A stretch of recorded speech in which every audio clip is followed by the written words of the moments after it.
Che storia! La moto sta andando male.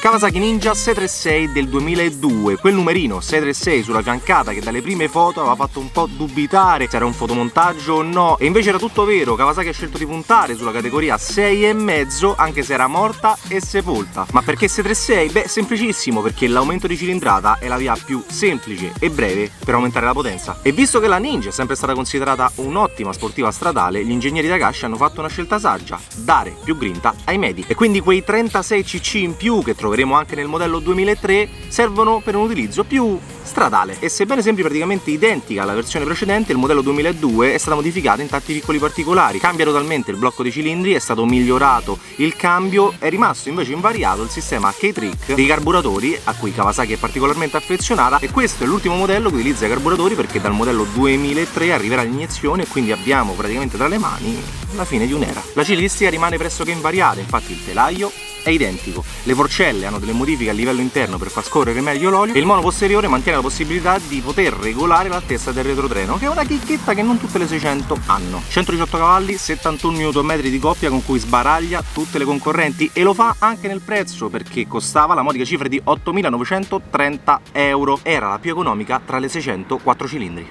Andiamocela a gustare. Che sa fa? Che sa fa? Sta pulì, ma la porta la sporca? Sì. Ma la porta la sporca se te sta a pulire adesso con la pezzetta? Sì. Sì. Adesso rifammo la faccia quella triste? Capito? Mi porta la moto sporca e si mette a pulire adesso. Sapevi che c'è sta per testa? Verrai cazziato per questo. Non lo sapevi? Io non lo sapevo, li mortacci. Sono 3 mesi che stiamo d'accordo per fare sta cosa. Tanto che... Ma queste qua sono retroscena che non mi fa vedere, no? Devi far vedere tutto perfetto, tutto pulito, era già tutto a posto. E questo è il mio canale. Decido io cosa far vedere. Raga, calcola, ma ha detto lui, pia la pezzetta e fa vedere. Io l'ho detto. Ma li mortacci, guarda. Fa vedere che pulisce la moto. Vabbè, allora, che cosa abbiamo fatto a sta moto? Intanto che pulisci, me lo puoi dire o... Cosa gli abbiamo... Allora, io fondamentalmente... Sì, ma devi parlare qui, se no il microfono direzionale non mi direziona. Io non gli ho fatto nulla, a parte le pedane arretrate. Cioè, gli arretratori delle pedane. Gli arretratori delle pedane. Poi io la moto ci ho trovato il finale Agrapovic, filtro sportivo, manopole gli ho messo il paraleva. Che stanno tutte cosette di estetica, paraleva, sta roba così. Sì, del motore non c'è assolutissimamente nulla. Perfetto. Devi portare. La devo portare. Perché è lei che porta a me, certo no, che la devo portare. Arriva fino a giù. A giù. Cioè io faccio il test ride tra le curve che ci stanno 2 metri, la devo portare fino a giù. Sì, perché se no non fai. Che figa! Com'è che non fai? Che figa! Capito? Cercheremo di portarla fino a giù.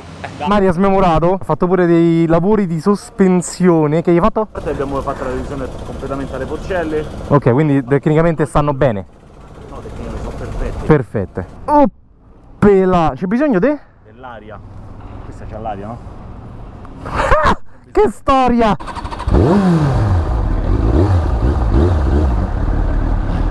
Carburatori. Mamma mia quanto è grossa, oh!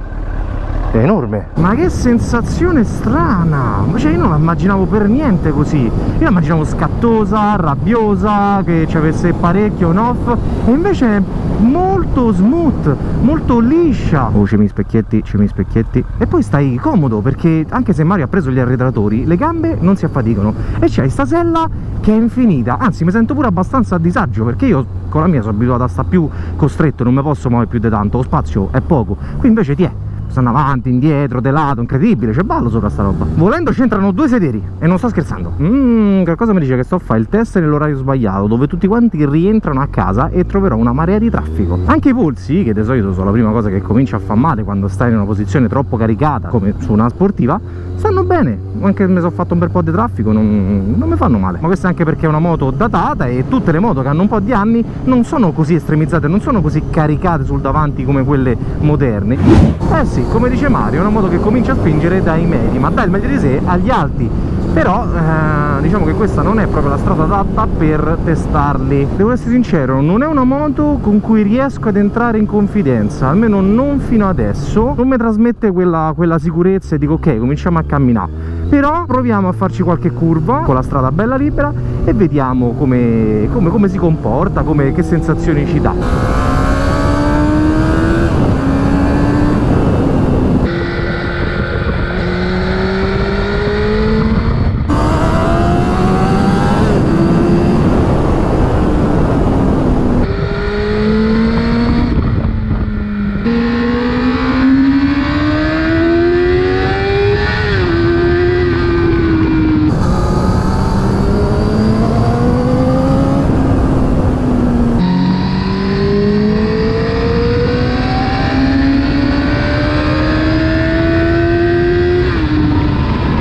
Scherzi, questa per sfruttarla per bene e come dice Mario giustamente, quindi portarla a quel numero di giri ci deve avere una strada bella larga, qui non c'ha proprio senso. Il motore ce n'è tanto, lo senti che tu non riesci a sfruttarlo assolutamente. In una strada del genere, quindi in uno stretto, mi mette a mio agio, non sono nella mia comfort zone.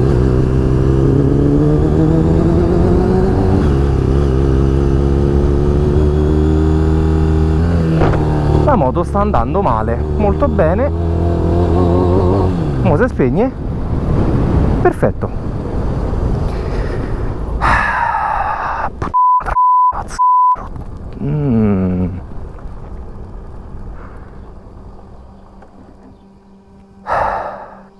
Che cosa hai?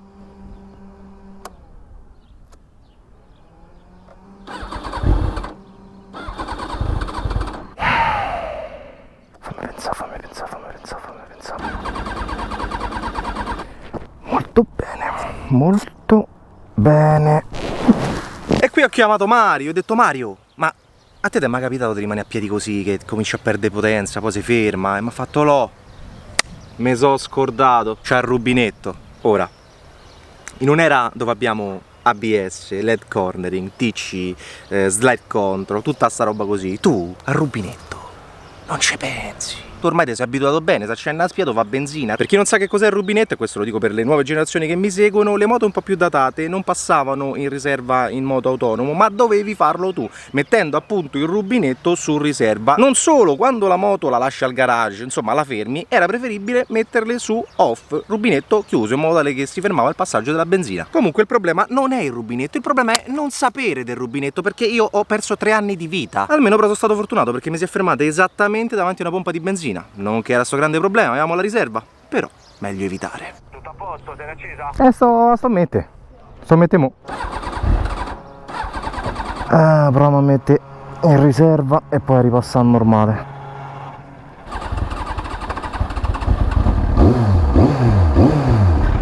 Esattamente. Che cavolo, stavo a dire, porca miseria, ci stanno pure piano, perché stavo appunto a dire che non mi riesco a trovarci e mi si rompe a me, no?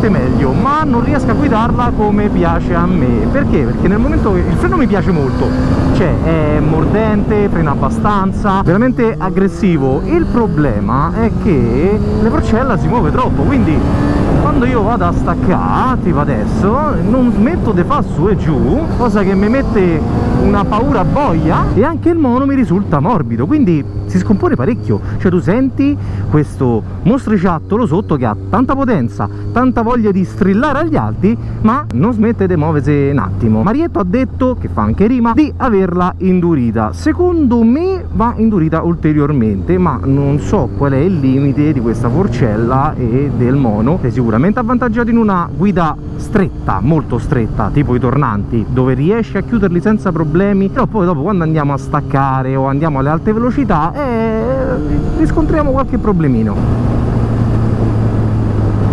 Sì. Ma come cazzo si fa? Ma poi mettete praticamente a camminare contromano in curva, la busta della spesa, si è infilato un mezzo di fratta per farsi piano. Ma io dico, ma la gente ma c'è scimmie che pattono i piatti nel cervello. Proviamo la partenza da fermo e vediamo di tirare queste cavolo di marce.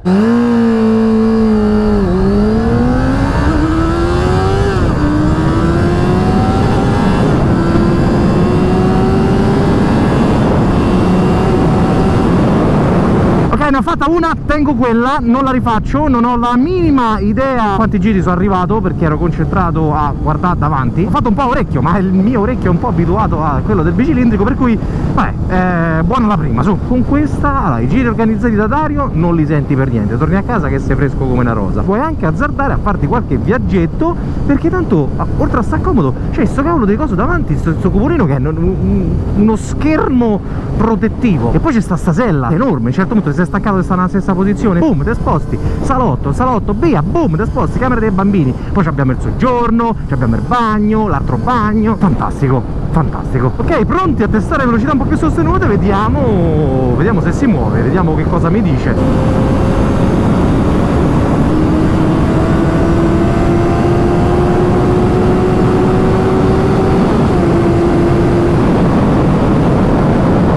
Ok, ce lo facciamo bastare, va bene così, anche perché c'è stata una macchina davanti, insomma, fai i sorpassi brutti non mi pareva il caso. Una cosa è sicura, anche a velocità altine non si muove di un millimetro. Ci mette un bel po' a salire, devi essere per forza nella giusta marcia, sei costretto a scalare perché altrimenti ti abbiocca. E sentiamo il 636 di Marietto con scarico Akrapovic.